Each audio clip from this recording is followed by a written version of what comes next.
Hi everyone, welcome to the live JIPMAT 2023 analysis. Now we had the paper today between 3 o'clock to 5:30 p.m. And as far as the discussion that I've had with all my students, I have not come across anyone who had any difficulty in getting into the center or even uh, you know accessing the test or with the test platform or with the processes that were to be followed. In fact, as has been the case with JIPMAT, because the time is 2.5 hours for the 100 questions, the students found that the time was again in excess, and everyone had a little time in the end, which they could, where they did not have any questions to solve. So let's quickly get started with the analysis of JIPMAT 2023. Before we go ahead, one quick disclaimer. This analysis has been created with the first cut or the first impressions that we've got from all the test takers and the faculty members who went through the test. However, as we go ahead, we will get the actual paper for the actual response sheet, so that at that point we might be able to give a little more accurate analysis. So let's quickly go ahead. The paper pattern for JIPMAT 2023. So there were 3 sections and there were 100 questions, and total duration was 150 minutes. There is no sectional time limit. There are 4 marks for every correct question and -1 for every wrong question. So let's quickly have an overview of the entire paper. So firstly, JIPMAT. Just a moment, guys.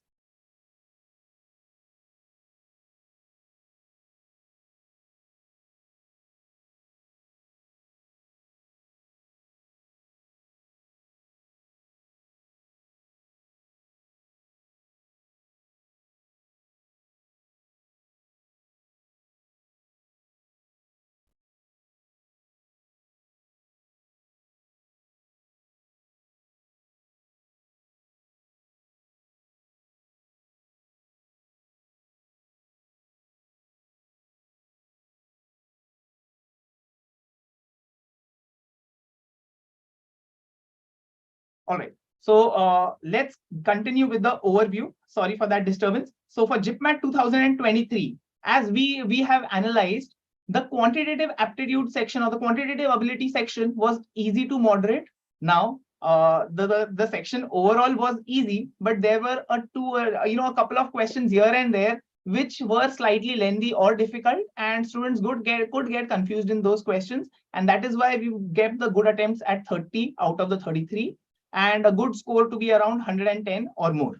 Similarly, the logical reasoning section was also easy to moderate. There were a couple of questions there as well which were quite difficult to crack, and that is why again the section overall was easy to moderate, and the good attempts would be around 29 to 30 only. It was similar to QA, just that the good attempts would be around 29 to 30. Okay, and as far as the verbal ability section is concerned, I've been a little cautious in putting the good attempts as 33 out of 34. Otherwise, for someone who's good at verbal, they would be able to attempt 34 questions also. And some of the students would also be able to get those 34 correct as well. So that was the level of difficulty of the verbal ability section. It was very, very easy. And that is why the good score for verbal section is 125 plus. If you add what I've given you as the good scores, the total that you'll get would be 345. But as far as the overall difficulty is concerned, we feel that students would be able to get around 90 plus questions and they can score around 335. If you ask me how would one score 335, I feel that someone who attempts 90 to 93 questions with around 90 to 95% accuracy, a 335 score is possible.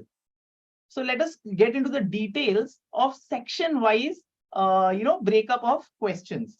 So if I look at the quantitative ability section, I found that the good attempts would be 30 plus and a good score of 110.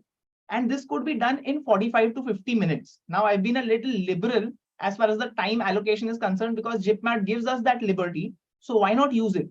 See, ultimately, it is all about accuracy. You will never see an exam where we claim to, where we ask students to have a 90+% of accuracy. But here, because the time is so much in excess, you are expected to have a higher amount of or higher percentage of accuracy. So okay, okay, there's a typo here. There were few questions of percentages. The number for percentages is wrong. It was around 2 to 3 questions from percentages, profit loss, and SICI. One question from ratios. There was one question from time, speed, distance, and one question from time and work. The time and work question was slightly difficult because it was not a regular question. So in the QA section, there were questions which were miscellaneous. Now when I say miscellaneous, there were questions which were like true or false. You were given statement 1, you were given statement 2, and the options were like both the statements are true, both the statements are false, statement 1 is true but statement 2 is false, or statement 1 is false but statement 2 is true. And for such questions, you have to solve both the statements. So in one question you kind of have two questions. So that is why the time and work question was quite lengthy, because it was a part of such a such a question type. There was one question on surds which was based on under root of surds. So square root of surd, and again that was not very straightforward. It was square root of 3 plus root 5. So if you studied square root or calculating the square root of surds, you would be able to handle that. If you haven't learned that, you would have to go backwards. That is, you would take the whole square of each answer option, and then check which answer option fits in. So that would take a lot of time. There were questions on linear and quadratic equations, some of them in the miscellaneous format also. There was question on integral solutions of a linear equation as well. So that could be a little time consuming. As far as the progressions are concerned, there was one question on progressions. The bulk of questions came in from geometry. Now in geometry, there were almost four questions from mensuration, 2 from cubes, 2 from cylinders, and the cubes based questions, were quite easy as far as the calculations were concerned. There was one question where, the ratios were given. Okay. So you were given the ratio of heights and, the all such things in terms of cylinders, sorry. So, it was, if you were clear with the concepts, you would be able to handle those questions. Circle based questions were also very conceptual, not very lengthy.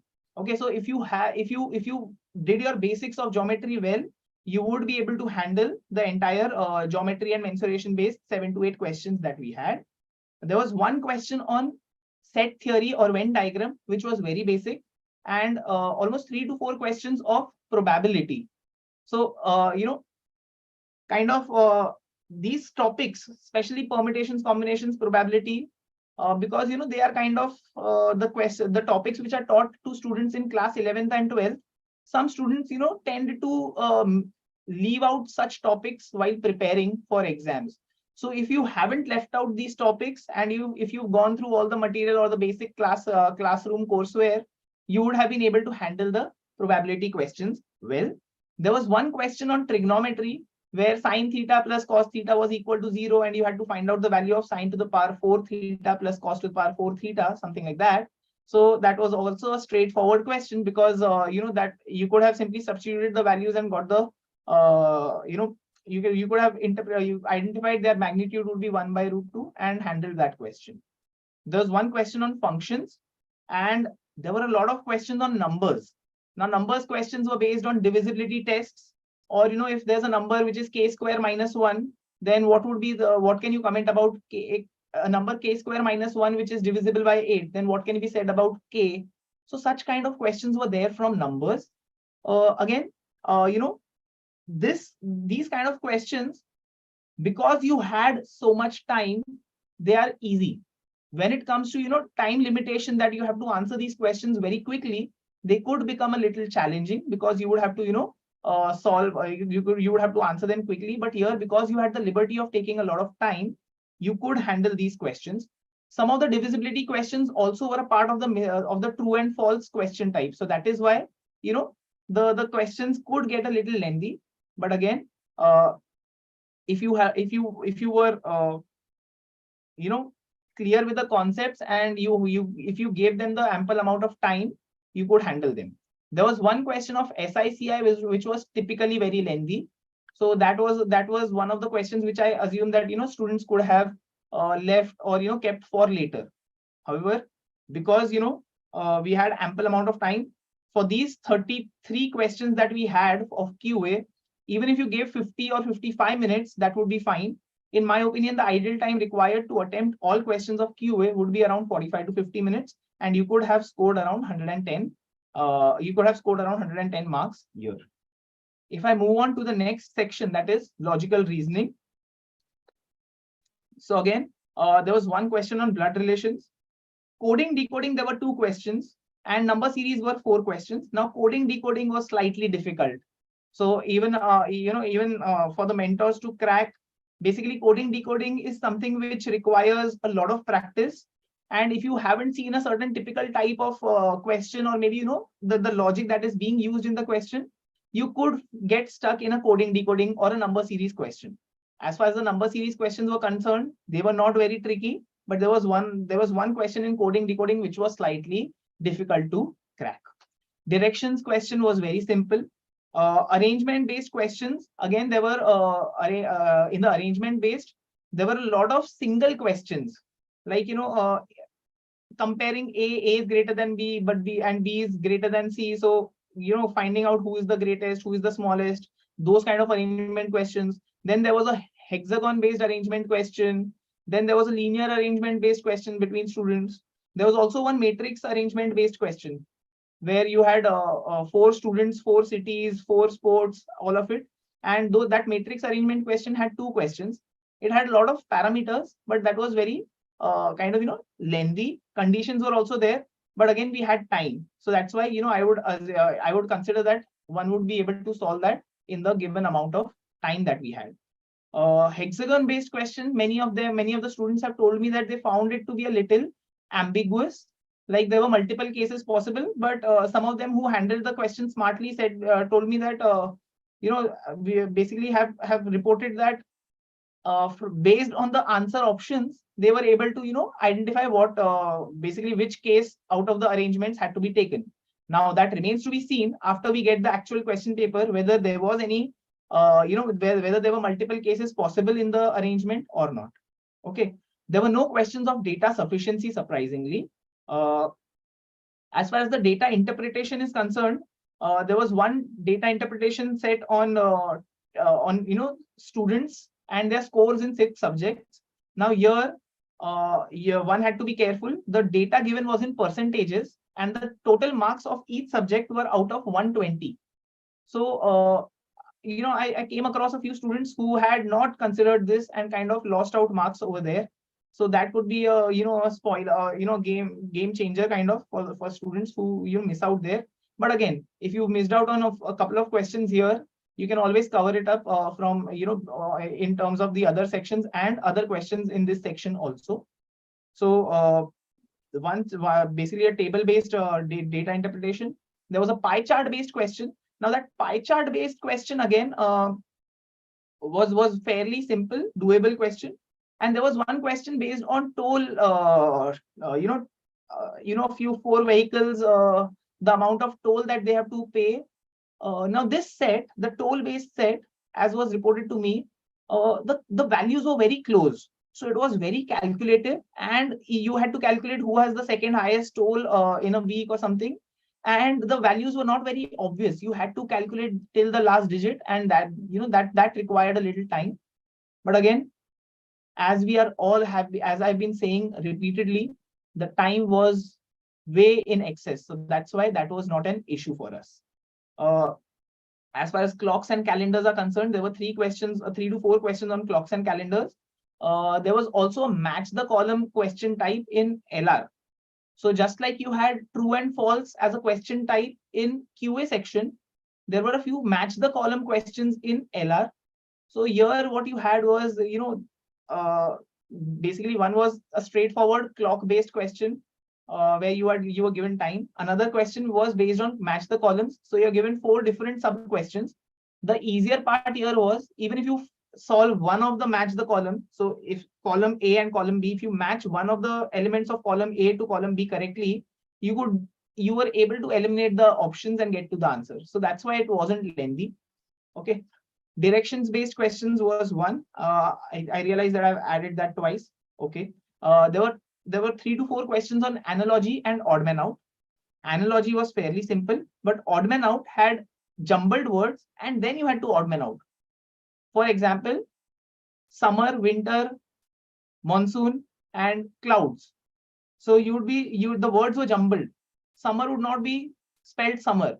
So the spelling was also jumbled, and then you had to arrange it to form a meaningful word and then get the odd man out. There were questions, a couple of questions on logical connectives. If it rains today, the road will get wet, kind of, and you had to draw appropriate conclusions. So this was about the LR section.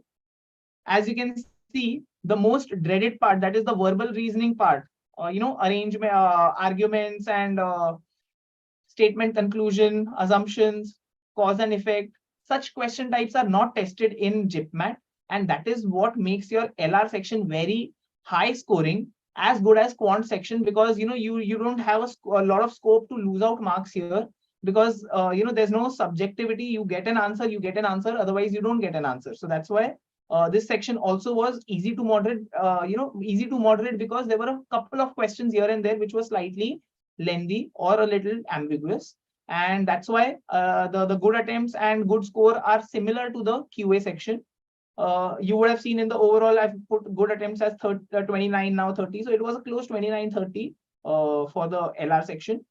Good score would also be around 110 plus. Ideal time would be the same as QA, or almost 45 to 50 minutes.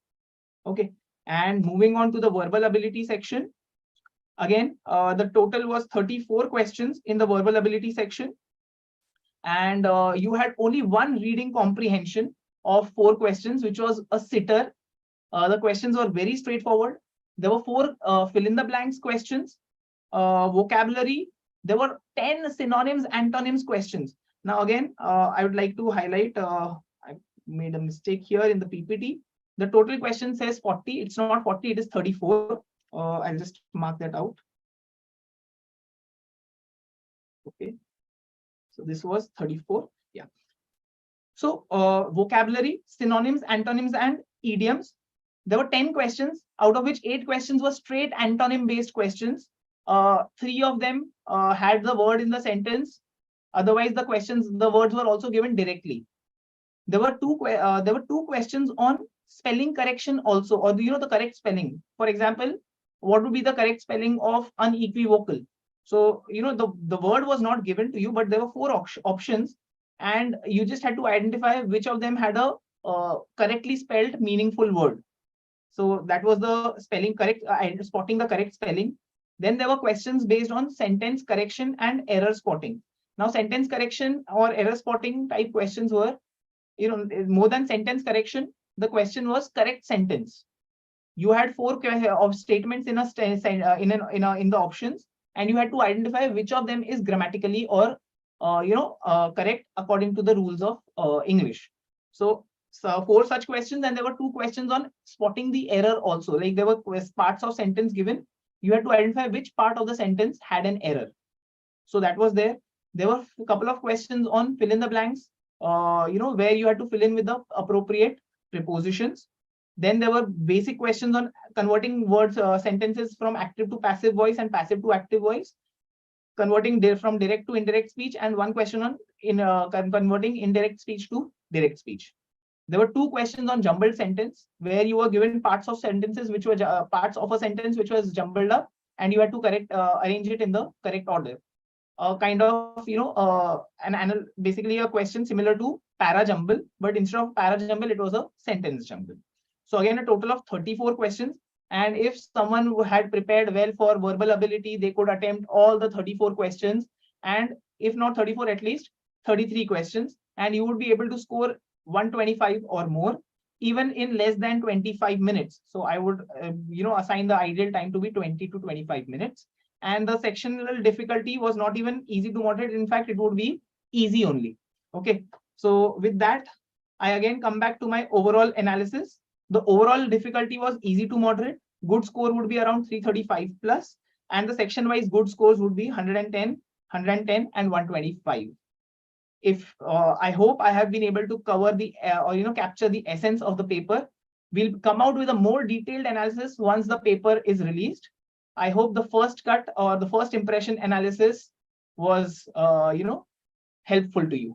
All the best and good luck with your JIPMAT results.